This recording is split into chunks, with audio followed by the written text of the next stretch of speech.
اعوذ باللہ من الشیطان الرجیم بسم اللہ الرحمن الرحیم۔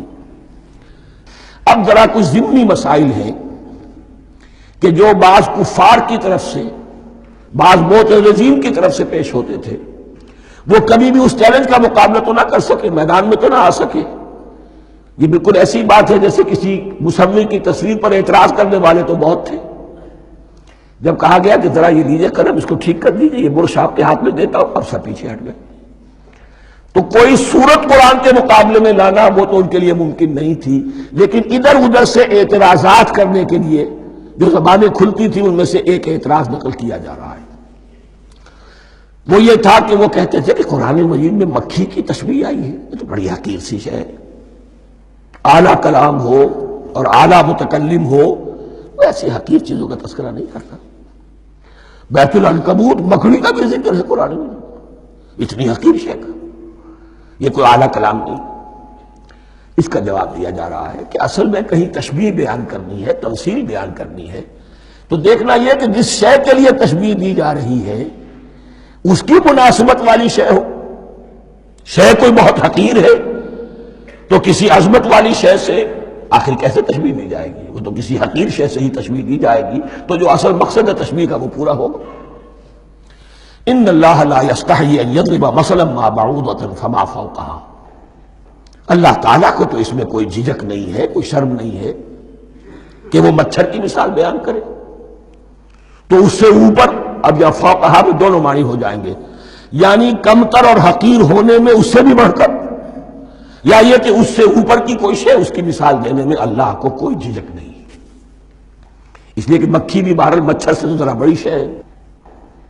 اس معنی میں بھی ہو سکتا ہے فوقہا، اور فوقہا اس معنی میں بھی کہ اس سے بھی حقیر ہونے میں اس سے بھی بڑھ کر۔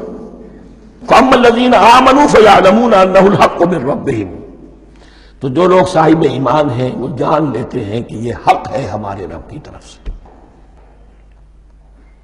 وَأَمَّا الَّذِينَ كَفَرُوا، اور جنہوں نے کفر کیا ہے، فَيَقُولُونَ مَاذَا أَرَادَ اللَّهُ بِهَذَا مَثَلًا، یہ کیا مثال اللہ نے دی، کیا ارادہ ہوا اللہ کا اس مثال کے ذریعے سے؟ ناک منہ چڑھا رہے ہیں، اعتراض کر رہے ہیں۔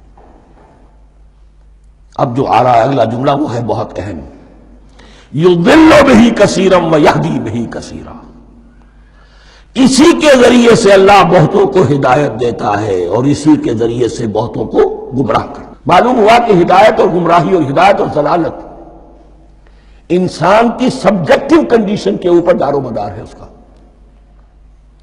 آپ کے دل میں خیر ہے، بھلائی ہے، نیت صحیح ہے، طلب ہدایت، طلب علم، اس میں آپ سچے ہیں، آپ کو ہدایت مل جائے گی۔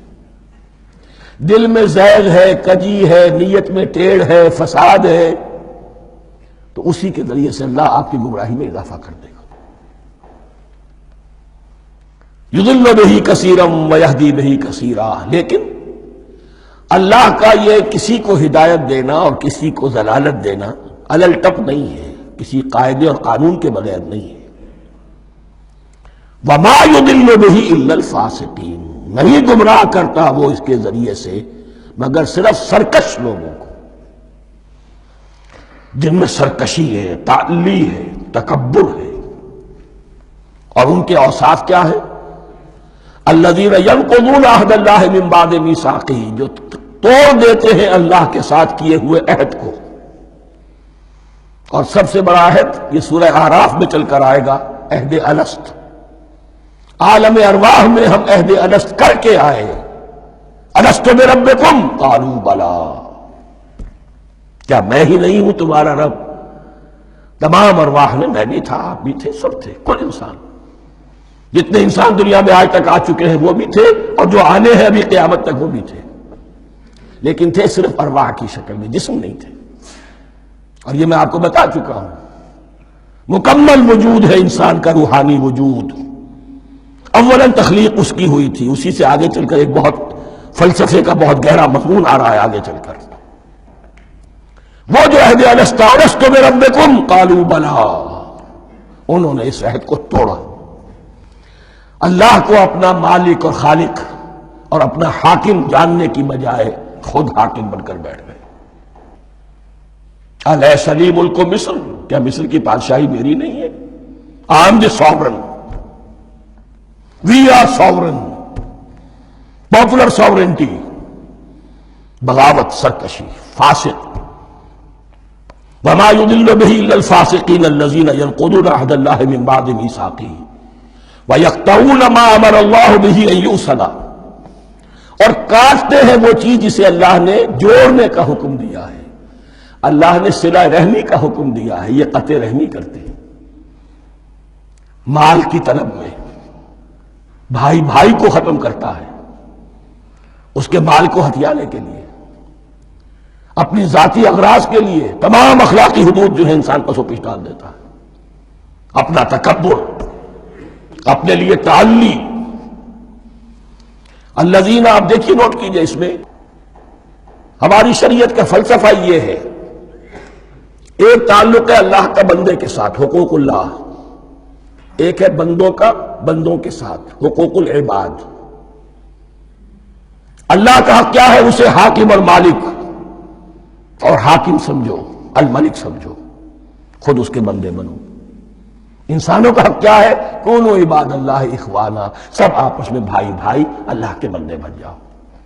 اور اس میں سب سے اہم ترین رحمی رشتہ ہے، سگے بھائی بہنیں، پھر دادی کے اوپر جا کر وہ کزنز آ جائیں گے، پر دادی پر جا کر اور جمع ہو جائیں گے، یہاں تک کہ آدم و حوا پر تمام انسان جمع ہو جائیں گے. تو رحمی رشتے کی بڑی اہمیت ہے. تو وہ فاسقین کے جو توڑتے ہیں اللہ کے عہد کو، اس کو مضبوطی سے باندھنے کے بعد، وَيَقْطَعُونَ مَا أَمَرَ اللَّهُ بِهِ أَن يُوصَلَ وَيُفْسِدُونَ فِي الْأَرْضِ، انہی دونوں چیزوں کے نتیجے میں زمین میں فساد پیدا ہوتا ہے. یا اللہ کی اطاعت سے باغی ہو گئے، اور یا آپس میں ایک دوسرے کی گردنیں کاٹنے لگے. اولئک ھم الخاسرون، یہی لوگ ہیں جو بالآخر خسارے میں، آخری اور دائمی خسارے میں رہنے والے ہیں. کیف تکفرون باللہ وکنتم امواتا، تم کیسے کفر کرتے ہو اللہ کا. بڑا پیارا انداز ہے. وکنتم امواتا، تم مردہ تھے، فاحیاکم، تمہیں زندہ کیا، ثم یمیتکم، پھر تمہیں مارے گا، ثم یحییکم، پھر جلائے گا، ثم الیہ ترجعون، پھر تم اس کی طرف لوٹ جاؤ گے، لوٹا دیے جاؤ گے. یہاں وہ بات آ گئی جو آج نگاہوں سے بالکل اوجھل ہو چکی ہے. یہ ہم دنیا میں آنے سے پہلے مردہ تھے، کیا مانی؟ یہ مضمون آ کر اصل میں سورہ غافر یا سورہ مومن میں چل کر اس کی پوری وضاحت ہوگی. لیکن چونکہ یہاں تذکرہ ہو چکا ہے عہد ارس کا، ہماری پہلی تخلیق ہوئی عالم ارواح میں، ارواح کی صورت میں، پھر ہمیں سلا دیا گیا، وہ ہماری پہلی موت تھی. مردہ جو ہے معدوم نہیں ہوتا، مردہ ہوتا ہے، بے جان ہوتا ہے، سویا ہوا ہوتا ہے، اور موت کو اور نیند کو تشبیہ دی گئی ہے. پھر ہمیں اس جسد کے ساتھ یہاں زندہ کیا گیا، پھر موت طاری ہوگی، پھر ہمیں زندہ کیا جائے گا. یہ آیت جیسا کہ میں نے عرض کیا بہت بڑی اور بڑی گہری حکمت اور فلسفہ قرآن کی آیت ہے. کیسے اللہ کا انکار کرتے؟ کنتم اموات، تم مردہ تھے، سوئی ہوئی ارواح کی شکل میں تھے. فاحیاکم، تمہیں جگایا اس جسد کے ساتھ، زندہ کیا. ثم یمیتکم ثم یحییکم، پھر تمہیں مارے گا، پھر جلائے گا. ثم الیہ ترجعون، پھر تم اس کی طرف لوٹا دیے جاؤ گے.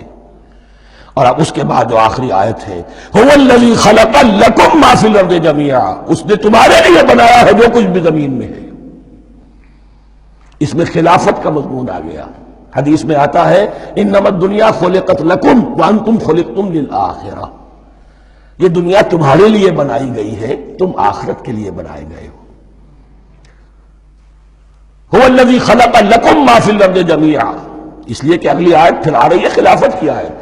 سارا کچھ زمین میں یہ بستر جو بچھایا اور یہ کائنات کو، زمین کو سجایا تمہاری خلافت کے لیے.